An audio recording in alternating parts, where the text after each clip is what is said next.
को जो चयन किया हमारे दीपक जी ने, इनके लिए बहुत शुभ आशीर्वाद है। हाँ, ऐसे भगवान की सेवा आप करते रहे और इस संसार सागर की सारे सुख आपको प्राप्त होंगी। कलयुग में जो भगवान की शरण में रहेगा उसी को सुख मिलेंगे। आइए सुनते श्री विश्वामित्र जी। करी भोजन मुनिवर विज्ञानी, लगे कहन कछु कथा पुराण। प्रिय राम एवं प्रिय लक्ष्मण, नित्य प्रति भोजन के उपरांत हमारे द्वारा तुम दोनों भाइयों को एवं समस्त ऋषि मंडल को पौराणिक कथाएं सुनाई जाती है। लोग कहते हैं कि भोजन के बाद विश्राम करना चाहिए, ऐसा वैदिक नियम नहीं है। भोजन के उपरांत कुछ धर्म चर्चा करनी चाहिए, तब विश्राम करना चाहिए। ये हमारा वैदिक नियम है। आज हम एक पौराणिक कथा तुम्हें सुनाने जा रहे हैं, दान की। एक राजा ने जीवन में बड़ा दान किया, बहुत सारे दान किए और दान के प्रभाव से वो राजा स्वर्ग पहुंच गया, स्वर्ग में वास कर गया।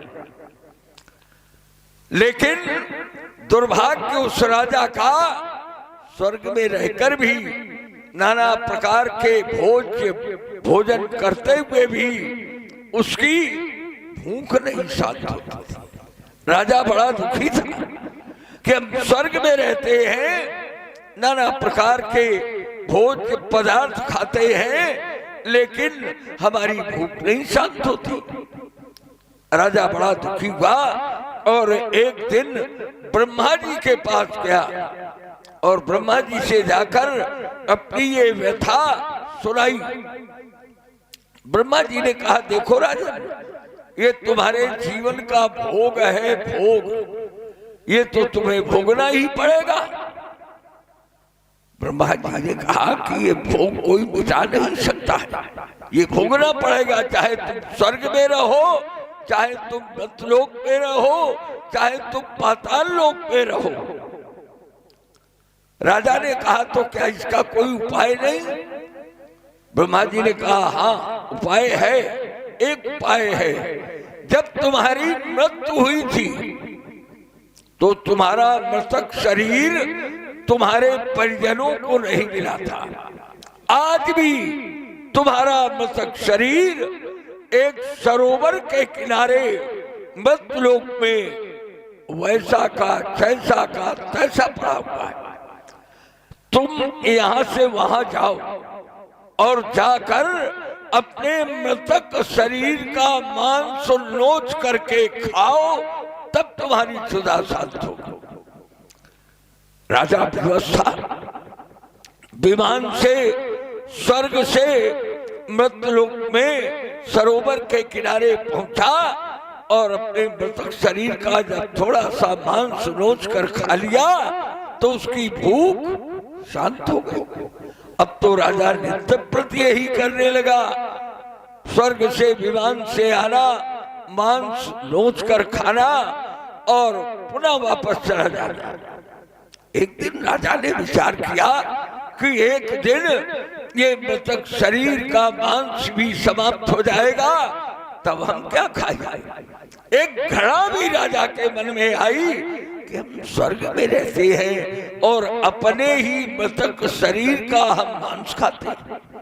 राजा पुनः ब्रह्मा जी के पास गया और ब्रह्मा जी से जाकर कहा कि मैं ये कब तक ऐसा करता रहूंगा।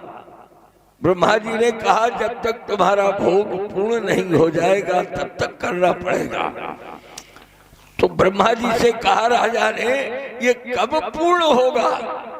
ब्रह्मा जी ने कहा, जिस दिन तुम्हें महात्मा कुंभज, अगस्त, ये दो नामों से एक महापुरुष जाने जाते हैं, जिस दिन तुम्हें उनके दर्शन हो जाएंगे तुम्हारा ये भोग मिट जाएगा। राजा उस दिन भी विमान से मृत्युलोक में पहुंचा। सरोवर के किनारे पड़े हुए शरीर का मांस नोच कर खा रहा था। वहां से कुछ दूर एक वृक्ष के नीचे महात्मा अगस्त बैठे थे। महात्मा अगस्त ने जब देखा, बड़ा आश्चर्य हुआ उन्हें कि स्वर्ग से विमान से आया हुआ व्यक्तित्व और मुर्दे का मांस खा रहा। महात्मा अगस्त वहां गए, उससे पूछा तुम ऐसा क्यों कर रहे हो? उसने अपनी सारी व्यथा, सारी कथा महात्मा अगस्त को सुनाई। महात्मा अगस्त ने कहा, जानते हो राजन, ये भोग तुम्हें क्यों भोगना पड़ा? राजा ने कहा, हम तो नहीं जानते। कल तुमने स्वर्ण दान, द्रव्य दान, भूमि दान, गौ दान, अश्वदान, तमाम प्रकार के दान किए, लेकिन तुमने कभी अन्न का दान नहीं किया। अन्न का दान, अन्न का दान न करने के कारण तुम्हें ये भोग भोगना पड़ा। जाओ, आज से तुम्हारा ये भोग समाप्त हुआ। महात्मा अगस्त ने पूछा, जब तुम मृत्युलोक में थे, राजा थे, तो उस समय तुम्हें लोग किस नाम से जानते थे? जब मैं राजा था तो लोग राजा श्वेत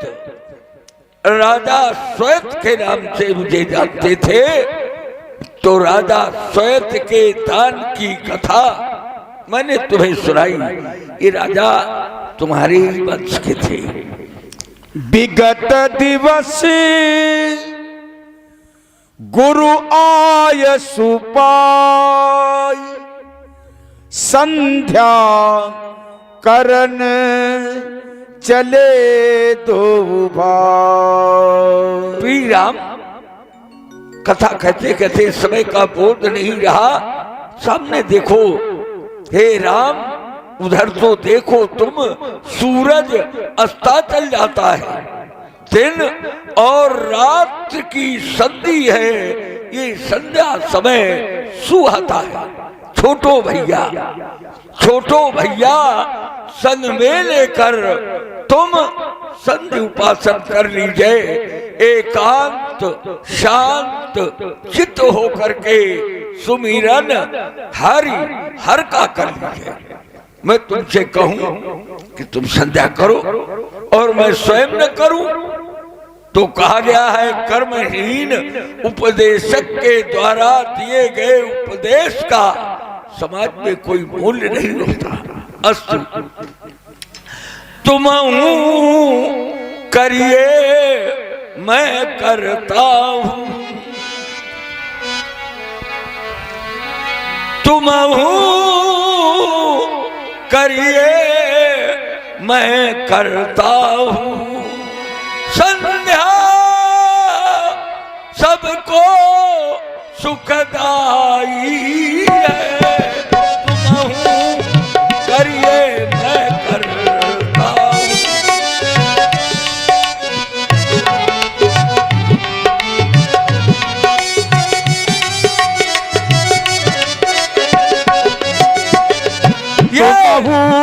करिए मैं करता हूँ, तुम करिए मैं करता हूँ। संध्या सबको सुखदाई है, नित्य कर्म करना चाहिए, ये नित्य कर्म करना चाहिए। जो चारों युग चली आई है, ये नित्य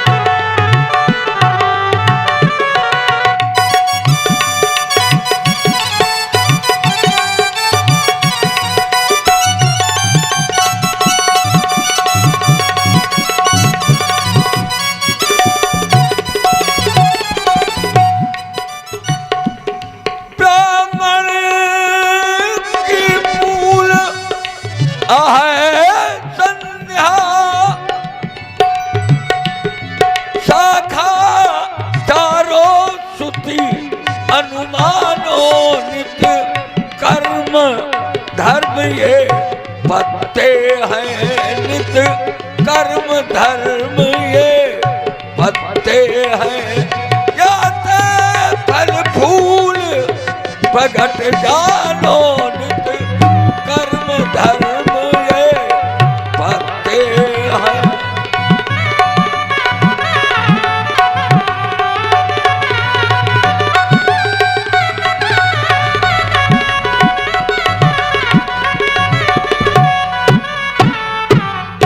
अगर संध्या नहीं करता है जड़ क्षीण भई तरु सूख गए शाखा सूखी झरी पात गए जड़ क्षीण भई तरु सूख गए।